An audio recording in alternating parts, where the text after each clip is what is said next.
দেখো বন্ধুরা, এখন বৃষ্টি হচ্ছে আমাদের এখানে। আর বর্ষাকাল, এখন তো বৃষ্টি হবে স্বাভাবিক। আর যা জোরে জোরে বিদ্যুৎ চমকাচ্ছে, বাপরে। তো আমি আসি দোকানে এখন।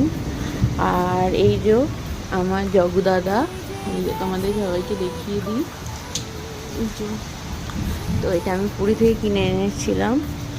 আর আমি এখন দোকানের মধ্যেই আছি। আর ওখানে আছে আমার লোকনাথ ঠাকুর। তো এই যে এবারে জানো বন্ধুরা, যেহেতু আমি পুরী গিয়েছিলাম আর যোগীদাদাকে এনে দিতাম করে, সেই জন্য ভেবেছি এবারে রথ হবে। মানে আমাদের বাড়িতে এটা প্রথমবার রথ হবে। আমাদের বাড়ি বলতে আমার বাপের বাড়িতে। আর এটা মানে যোগীদাদাকে দোকানেই আমি প্রতিষ্ঠা করেছি। আর আমি নিজেই পুজো করি। তো সেই জন্য ভাবলাম যে এবারে রথ হোক, আর তোমাদের সাথে আমি সেটা শেয়ারও করবো। তো চলো। আর এটা হলো আমার দোকান, তোমাদের আগেরবারও ভিডিওর মাধ্যমে দেখিয়েছি বন্ধুরা। তো দোকানে এখনও অনেক কিছু মাল নেই আর কি, কলকাতা যাওয়া হচ্ছে না আসলে। পাপান তো খুবই ছোট, ও আমাকে ছাড়া এখন আর খুব একটা থাকতে চায় না।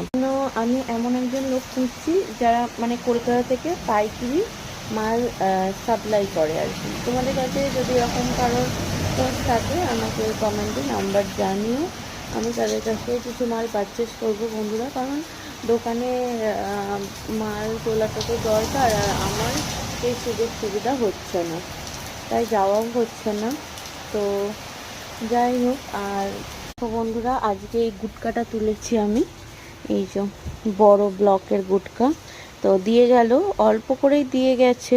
আর তুলেছি এরকম ভেন্টিলেটর, ডিজাইনটা দেখো তো কেমন লাগছে। এগুলো না আগেরকার যুগের ভেন্টিলেটরের মতো না, এগুলো পুরো সিমেন্ট দিয়ে একদম পালিশ মাল, খুব সুন্দর। এই মালগুলো এখন ভীষণ আসছে। আর ডিজাইনটা দেখো কেমন লাগছে।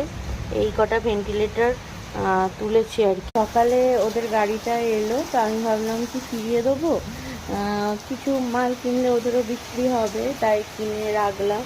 আর এমনি তো আজকে বাজারটা একদমই হাল খারাপ খুব। এই দেখো বন্ধুরা, এত বৃষ্টি হচ্ছে যে বাজারে কোনো লোকই নেই, রাস্তাঘাটে একদম দোকানপাট সব বন্ধ। আর এখানটা তো যেহেতু রাস্তা উঁচু হয়ে গেছে, দোকান নিচু হয়ে গেছে, তাই জল জমে যাচ্ছে।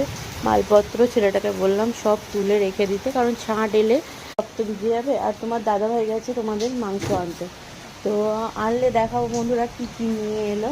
তো আজকের মতো এইটুকুনি ব্লগটা, সবাইকে টাটা।